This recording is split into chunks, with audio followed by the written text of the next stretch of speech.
Mabitag. Lugar ng Mabitag. Hindi ko lang alam kung nakikita pa sa video kasi sobrang dilim na.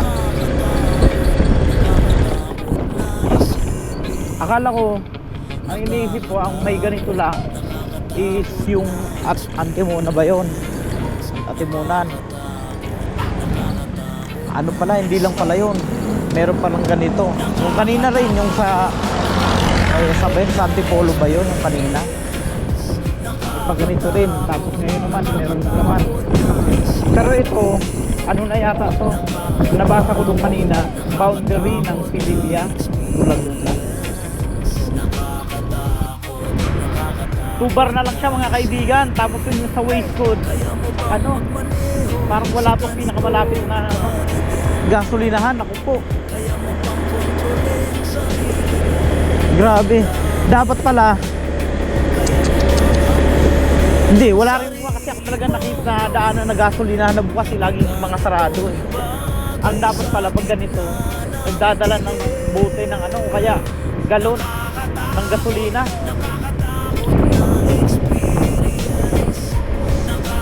Nasa Lubao pa, Lukban ako, nasa Lukban. Ano na to, Quezon Province na to mga kaibigan. At ang oras ay 1:09. Alam nyo ba mga kaibigan, ito yung iniiwasan ko nadaanan. Kaya ako buwasin ng gabi. Para pagdating ko nito sa Quezon, umaga na. Alauna pa lang. Anong oras ba?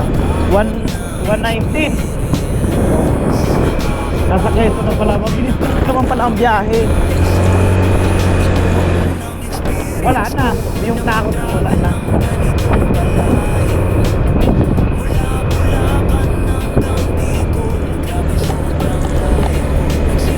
Entry Hindi pa pwede pumasok dyan? Hindi pwede pumasok? Sobrang layo ko pa. Ano to? Puso ko'y kumakaba. Napakabiglang may lumabas. Nakakaiba. Pwede pumasok dito? May bumulaga. Yung mga diversion road. Sobrang haba. Bahala ko hindi pwede pumasok. Pinakalagay no entry.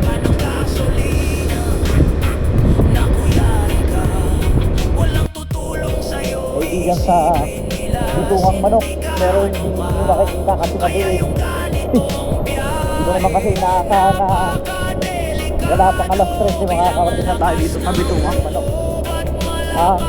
Akala ko kasi mga umaga na tayo nandito sa Bitungang Manok. Ang oras mga kaibigan is 2:27.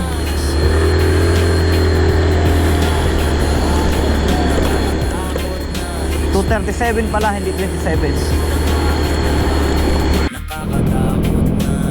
Piling ko nakababa na tayo ng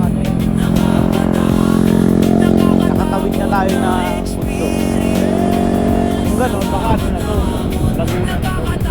Hindi na po sa pero tingnan pa rin natin. Manila East Road pa rin ang nakalagay sa waste to.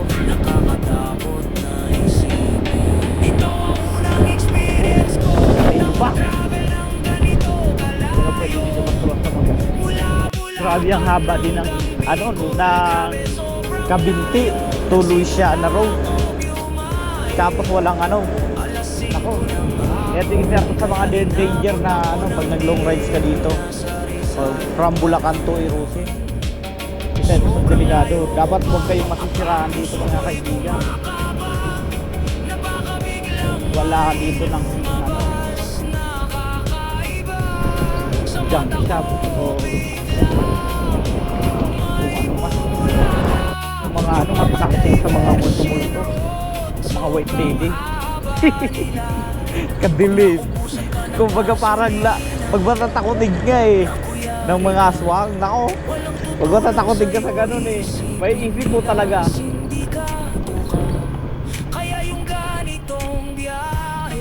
Pahingahan doon, kaso ayoko dito. Baka mga aswang yun. baka mga niluluto nila dun mga tao. Yun tayo mga kaibigan.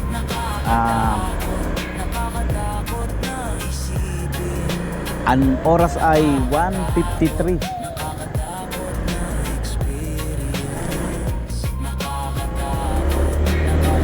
Actually, umuulan pa rin.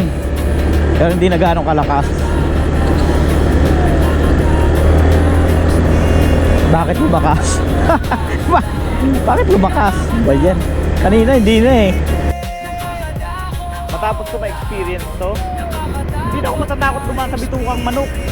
Sisiw na lang sa akin ngayon yun.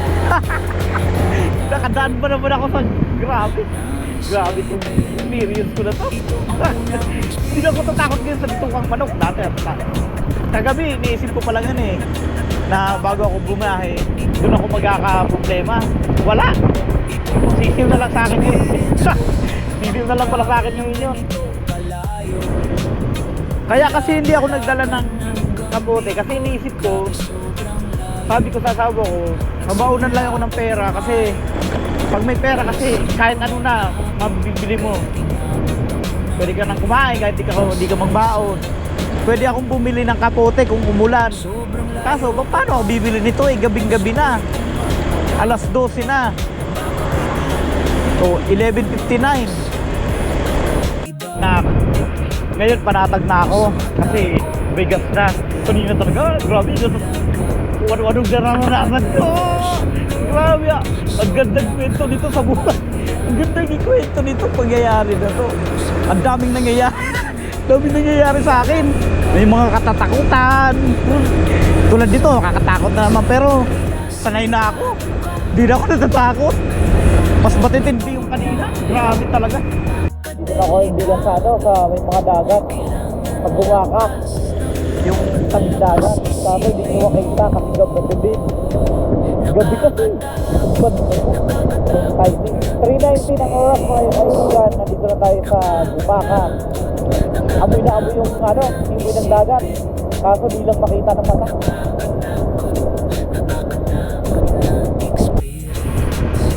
Kalamba Santa Cruz na ako mga kaibigan. Ang oras ay saglit 11:54. Nandito na tayo sa Calamba, Santa Cruz. Nangihayag ako talaga kaibigan. Nangihayag ako hindi makikita sa video yung dinadaanan dahil pa dito. Sayang.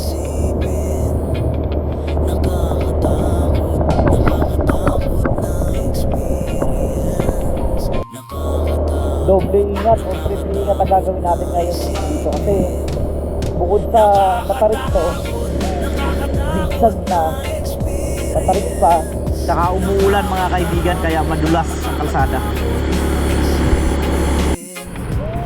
Ito sana mga kaibigan, no, Petro, no? Kaso wala sarado.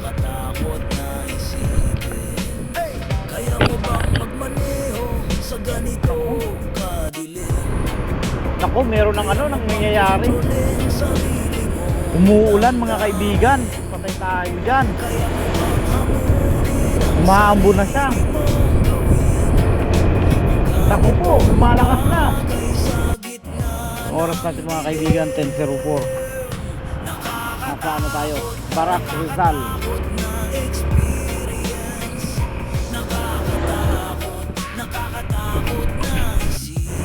Baka bagaso na dilim.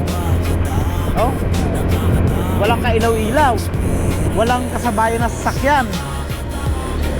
Naku po. Yung oras pala is 2:05. Nasa Pagbilao, Quezon ako. 2:05.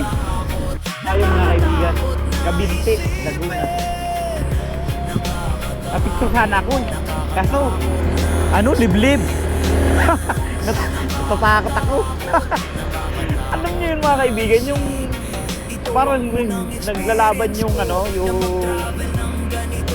yung paniniwala mo sa nararamdaman mo. Yung isip ko kasi hindi ako naniniwala sa ano sa mga hindi ako naniniwala na may magpapakita ng entity.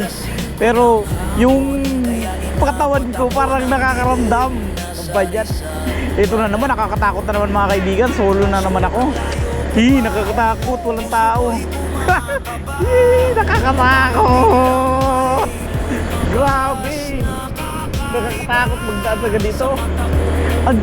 Ano to yung ride na to, memorable talaga to. Grabe, ang tindi. Nakakatakot. Kasi nagiging memorable yung isang pangyayari kapag punong-puno ka ng emosyon. Ang emosyon ko, ano-ano May natatakot, may napapagod, bintian. Mas gusto ko pa yung may ganyan na may kasalubong. Mas gusto ko pa yung ganyan na may kasalubong Yan, kaya yung may ganyan may mga tindahan. Pero pag may tindahan, tapos o kaya kainan, tapos sa ganito sa liblib. Natatakot din ako. Baka kasi baka kasi yung, alam niyo ba, yun yung mga kwento na na sa gitna ng isang yung parang ganito, tapos meron ng isang tindahan, tapos aswang pala yun. Nakamakinig ako dun sa Jupiter. Sa kwintong takip sa ilim. Grabe yan, dilim. Hindi na mga kaibigan. Kailangan na natin dito. Ito muna yung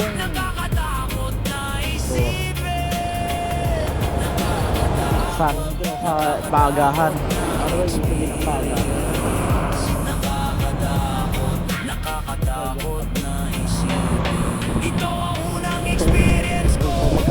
Pero gusto ko yung makakaili ako. Harap lang tayo na ganito.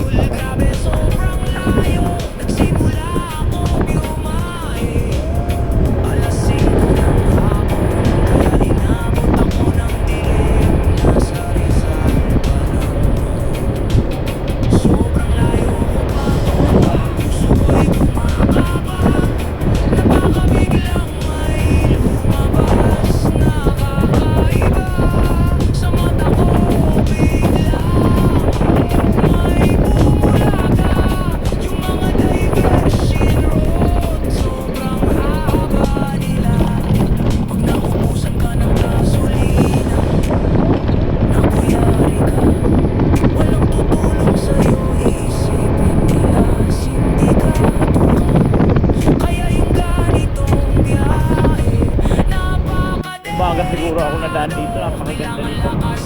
Puro siya pababa mga kaibigan. Para siyang para siyang atimunan ba tawag doon? Atimunan ba yun? Atimunan. Puro siya pababa. Kaso gabi. Pero ang ganda ng nightlife dito.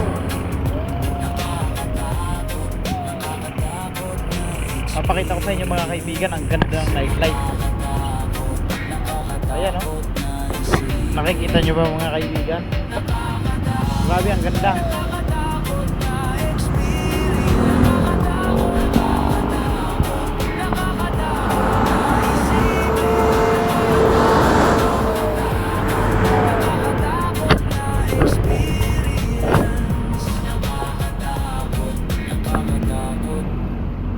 Ganda mga kaibigan.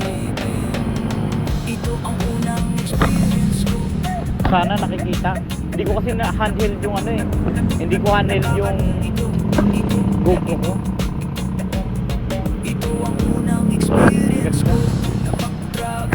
Ganda. Ganda. Grabe. Kung kagandahan lang talaga sa pagmumotor mo ng gabi, ganito, napakalawak ng daanan. Ang disadvantage naman, parang masakit ng ulo ko.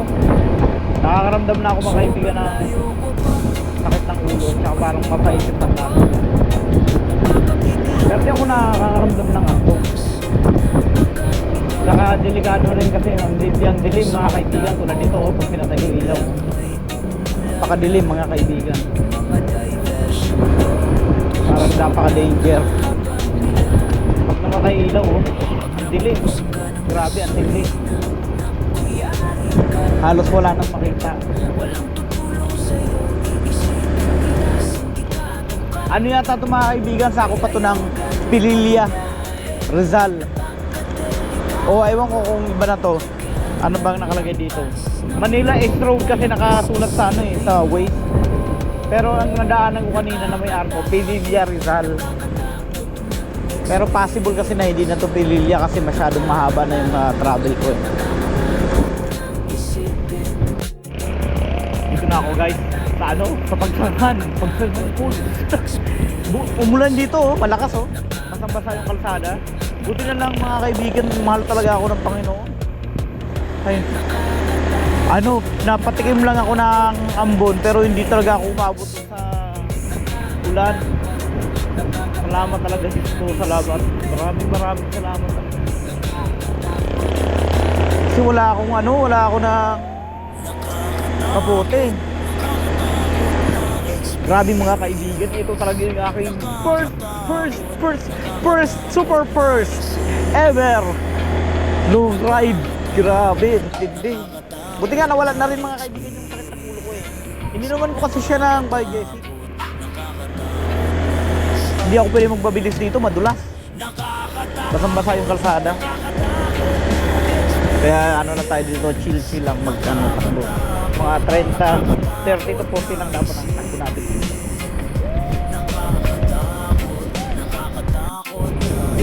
Ang haba ng ratratan dito. Pwede ka dito magpatakbo ng ano, patuloy. Kaso gabi, kaya hindi natin pwede gawin yun. Pagka umaabot na tayo ng 70, nagbabawas agad tayo ng total ng gas para bumaba.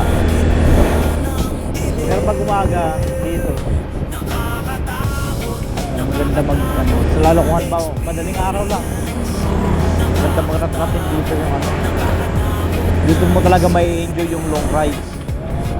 Pero yun mo, ang ano sa akin, simple mula dun sa paglabas ko dun sa Callejo kanina, 63 kilometer, dire-diretso lang, walang liko. Ratratan talaga sa Pagbilao. Nasa ano na ako Pagbilao kaya ito umuulan na naman. Dapat pala talaga nagdala ng ano, kapote. Tandaan nyo rin yun mga kaibigan kung nagpaplano kayo na mag solo ride. Okay. Magdala kayo ng kapote, tapos at least napupull tank nyo, tapos ang laman na ang capacity ng tanke nyo is 4 to 5 liters. Pero mas maganda kung mas malaki doon. Tsaka maganda ka, may galon kayong dala eh, para sa gasolina. Tsaka ito nga, yung ano, kapote.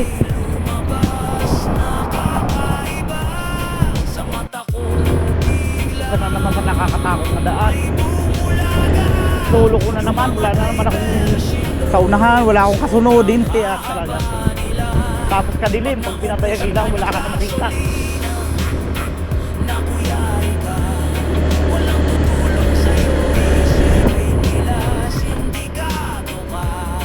Kasi may paisa-isa kahit pa paano ilaw oh. Dito may ilaw dito. Ito lang no, ang dilim oh.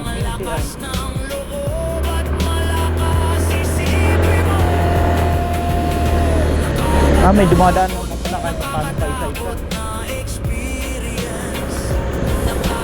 Dilim. Ang tindi oh. Isa sa hindi ko makakalimutan dito sa long ride ko na to, yung forward direction. Kung nagmatatakot ako, matatawa. Ano kasi mga kaibigan, hindi naman ako naniniwala sa ano, hindi naman ako naniniwala sa pakitaan ako ng masamang espiritu, kaya masamang espiritu. Kaya parang natatawa lang ako. Kaso nga lang, pag halimbawa, binivisualize ko, halimbawa, sinasadya ako mag-i-imagine na may makakasunod akong tugot ng ulo, kaya yung great lady, o kaya kung ano man. Parang naapektuhan din ang ano ko, ang katawan ko, parang akong nangingilabot ba. Tapos matatawa na lang ako.